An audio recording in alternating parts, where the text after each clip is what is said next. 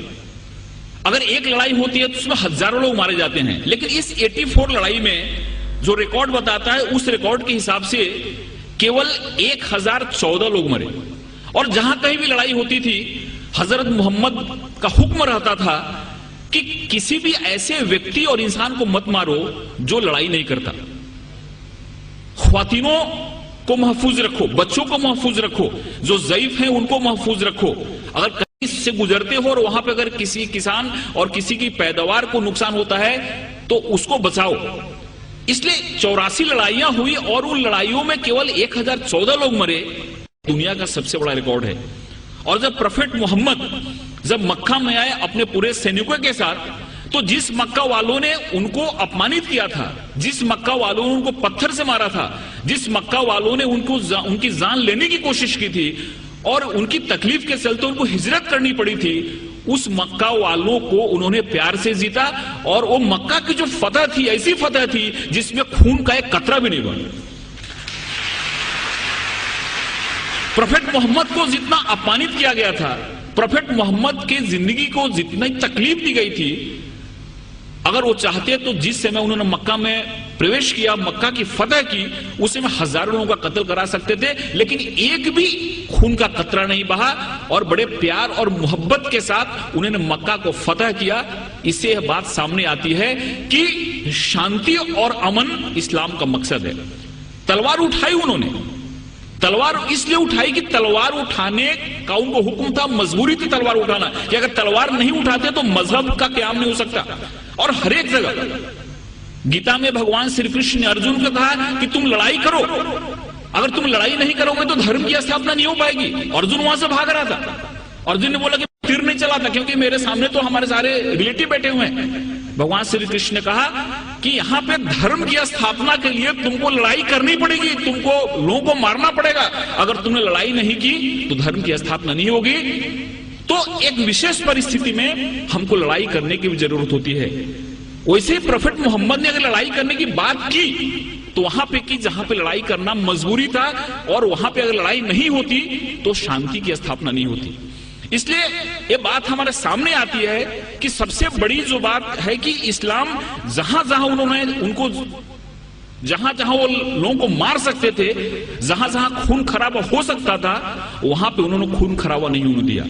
کبھی کبھی انہوں نے اپنے کو خود اپمانت بھی ہوئے, جیسے کہ بہت لوگوں کو معلوم ہوا کہ صلح حدیبیہ جو ایک قرار ہوا, ایک جو معاہدہ ہوا, اس میں بہت سارے ایسے ٹرم تھے جو ٹرم ان کو قبول نہیں تھے, اسلام کے ماننے والوں کو, مسلمانوں کو قبول نہیں تھے. لیکن پروفٹ محمد نے کہا کہ اگر یہ معاہدہ نہیں کرتا ہوں تو بہت بڑا خون خرابہ ہو جائے گا, اور اس خون خرابے سے بہت لوگ مارے جائیں گے. اس لیے چلو میرا اپمان ہوا تو چلے گا, لیکن شانتی کے لیے, امن کے لیے میں قرار کرتا ہوں, جس سے بہت بڑی لڑائی ٹل گئی. ایسے بہت سارے ادھارن ہیں. ایک بار ایک یہودی کا جنازہ جا رہا تھا اور پروفٹ محمد اپنے لوگوں کے ساتھ بیٹھے ہوئے تھے. انہوں نے جب جنازہ دیکھا تو اٹھ کے کھڑے ہو گئے. ان کے لوگوں نے کہا کہ یہ تو مسلمان کا جنازہ نہیں, یہ تو ایک یہودی کا جنازہ ہے. تو محمد نے کہا, پروفٹ محمد نے کہا, کیا یہودی انسان نہیں ہوتا؟ یہ ساری چیزیں ہمارے سامنے آنی چاہیے. اس بوڑھی عورت کی کہانی معلوم ہے کہ اس کو ایسا لگتا تھا کہ یہاں پہ اسلام بڑھ رہا ہے, ایک محمد نام کا ایسا شخصیت ہے جو سب کو اسلام میں لے جا رہا ہے, اس لیے وہ گاؤں چھوڑ کے جا رہی تھی. اس کے سر پہ گٹھری تھی اور گٹھری اٹھ نہیں رہی تھی. ایک نوجوان آیا اور بولا کہ ماتا جی میں آپ کی مدد کروں, آپ چلو اپنی گٹھری میں گاؤں کے باہر چھوڑ دیتا ہوں.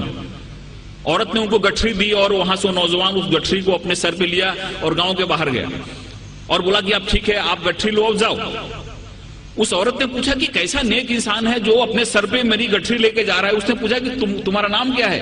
انہوں نے کہا کہ مجھ کو محمد کہتے ہیں. جس کے ڈر سے بھاگ رہی تھی وہی انسان اس عورت کی گٹھی کو اپنے سر پہ لے جا رہا ہے اور اس کو مدد کر رہا ہے, اور اسی دن عورت اسلام میں آ گئی. جو عورت پروفٹ محمد کے سر پہ ہمیشہ کچرا پھینکا کرتی تھی نماز کے جاتے سمے, روز کچرا پھینکتی تھی ان کے سر پہ, ایک دن جب اس نے کچرا نہیں پھینکا تو محمد جب لوٹ رہے تھے پروفٹ محمد, تو انہوں نے دیکھا اور پوچھا کہ عورت کہاں ہے؟ لوگوں نے کہا کہ وہ بیمار پڑی ہوئی ہے. وہاں پہ جا کے انہوں نے اس کی طبیعت پوچھی. اس عورت کو لگا کہ جس انسان کو میں نے اتنی تکلیف دی, جس کو اتنا میں نے اپمانت کیا, جس کے سر پہ میں نے کچرا پھینکا, وہ کیسا انسان ہے کہ میری طبیعت بگڑنے پہ میرا حل پوچھنے آ رہا ہے, اور وہاں پہ اسلام اس نے قبول کر لیا. ایک چیز لوگوں کے سامنے آنا چاہیے, یہ جو تحمل ہے, یہ جو ہماری سہیشونتا ہے, یہ جو ہمارا ایک انسانیت کے پرتی پریم ہے, یہ حدیث میں اور پروفٹ محمد کی جو سنت ہے, یہ جب ہمارے لوگوں کے سامنے آتی ہے تو ہم کو سمجھ میں آتا ہے. دوستوں یہ جو سنت ہے وہ ہمارے سامنے آنی چاہیے, یہ جو ادھارن ہے, یہ جو مثال ہے وہ ہمارے سامنے آنی چاہیے. اور 2008 میں, فروری 2008 میں دیوبند نے ایک فتویٰ جاری کیا, ایک اعلان کیا.